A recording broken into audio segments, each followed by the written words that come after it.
ఇంట్లో ఉన్న బంగారాన్ని విడిపించి ఆ రోజు ఆన్లైన్ రేటుకే మేము కొంటాం. Sharma gold company. నమస్తే, వెల్కమ్ టు సుమన్ టీవీ. నేను మీ సుమన్ టీవీ ఉషా.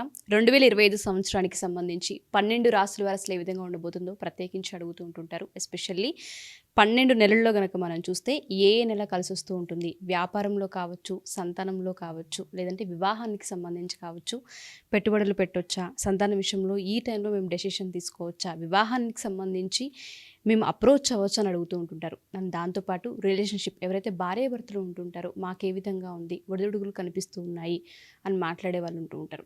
సో సంవత్సరాంతం ఏ విధంగా ఉండబోతుంది, ఏ విషయాలలో జాగ్రత్తలు వహించాలి, పెట్టుబడులు ఏ నెలలో పెడితే కలిసి వచ్చే అంశాలు ఉన్నాయి అన్న విషయాలపైన మనతో పాటు జంధ్యాల లత గారు ఉన్నారు. ఆవిడని అడిగి తెలుసుకుందాం. నమస్తే లత గారు. నమస్తే అమ్మా. 2025 కర్కాటక రాశి వారికి అసలు ఏ విధంగా ఉండబోతుంది అంటారు? ఎస్పెషల్లీ సంవత్సరాంతంలో కనుక మనం చూసుకుంటే వీళ్ళు ఏ విషయాలు అయితే సఫర్ అవుతూ ఉన్నారో ఈ సంవత్సరం కలిసి వచ్చే అంశాలు ఉన్నాయా? కర్కాటక రాశి వారు మాత్రం చాలా విషయాలలో జాగ్రత్త వహించాలి. అంటే మామూలుగా మనం ఎలా చెప్పుకుంటామంటే ప్రతి రాశి వారికి కూడా ఈ రాశి వారికి బాగుంది, ఈ రాశి వారికి కొంత ఇబ్బందికరంగా ఉంది అని అనుకుంటాం కదా. అలాగా కర్కాటక రాశి వారు మాత్రం మే నెల నుంచి వారు ఎక్కువ జాగ్రత్త వహించాలి. అన్ని విషయాలలోనూ జాగ్రత్త వహించాలి, ఒకటి అని కాదు. వీళ్ళకి మంచిగా కలిసి వచ్చే నెలలు మనం మాట్లాడదాం. అక్టోబర్ నుంచి డిసెంబర్ వరకు కలిసి వస్తుంది. Only 2 months. మిగతా టైం అంతా కూడా వాళ్ళు ఒక రకమైన స్ట్రగుల్లో ఉంటారనమాట. స్ట్రగుల్ అంటే ఏంటి అన్న మాట వస్తుంది కనుక, ఒకటి ఇప్పుడు మనం పిల్లల దగ్గరికి వెళ్ళి ఉందాము అని అనుకున్నారు పెద్దవాళ్ళు, సీనియర్ సిటిజన్స్. వాళ్ళు ఏంటంటే వాళ్ళకి స్థానచలనం ఉంటుంది కనుక వాళ్ళు కష్టపడి ఈ కంఫర్ట్ జోన్ వదిలేసి ఇంకొంచెం అన్కంఫర్టబుల్ జోన్కి వెళ్తూ ఉంటారు. అప్పుడు ఏమవుతుంది చెప్పండి, వాళ్ళు అక్కడికి వెళ్ళి వాళ్ళు ఉండగలగాలి అంటే అదొక రకమైన వాళ్ళకి డిస్కంఫర్టే కదా.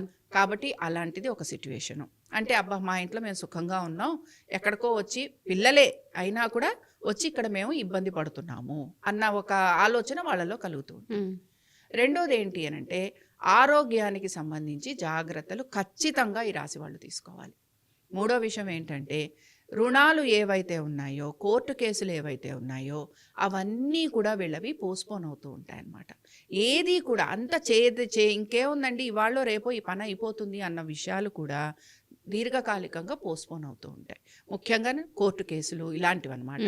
ఏవైనా సరే లిటిగేషన్స్లో ఉన్నాము, కోర్టు కేసుల్లో ఉన్నాము, పోలీసులతో ఏదైనా ప్రాబ్లం వచ్చింది మనకి, లేకపోతే ఎవరితో అయినా మనం గొడవ పడుతున్నాము, ఇంకేముందండి ఈ ప్రాబ్లం సాల్వ్ అయిపోతుంది, ఇంకా మాకు చేతికి వచ్చేస్తాయి పేపర్లు అనుకున్నవి కూడా ఆలస్యం అవుతూ ఉంటాయి. అందుకని కర్కాటక రాశి వారు మాత్రం ఇలాంటివి జరిగేందుకు అవకాశాలు ఉన్నాయి కనుక ఇప్పటి నుంచే వీళ్ళు దాని గురించి ముందరే సాల్వ్ చేసుకునేందుకు ప్రయత్నం చేయాలి. ఇప్పుడు మనం చెప్తున్నది ఎందుకు అని అంటే ఈ ప్రాబ్లమ్స్ మీకు కంటిన్యూ అవ్వబోతున్నాయి. ఆల్రెడీ ఈ ప్రాబ్లమ్స్ ఎగ్జిస్టింగ్ ఉంటాయి వీళ్ళకి.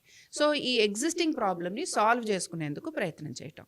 సో అందులో కూడా మనం చాలా బాగా వీళ్ళకి కలిసి వచ్చే టైం ఏం చెప్తున్నాం అంటే అక్టోబర్ నుంచి డిసెంబర్ వరకు. సరే ఈ అక్టోబర్ నుంచి డిసెంబర్ వరకు వీళ్ళకి కాంప్రమైజ్ అవ్వడానికి అనుకూలంగా ఉంటుంది. కోర్టు కేసులు అలాంటివి అనుకూలంగా ఉంటాయి.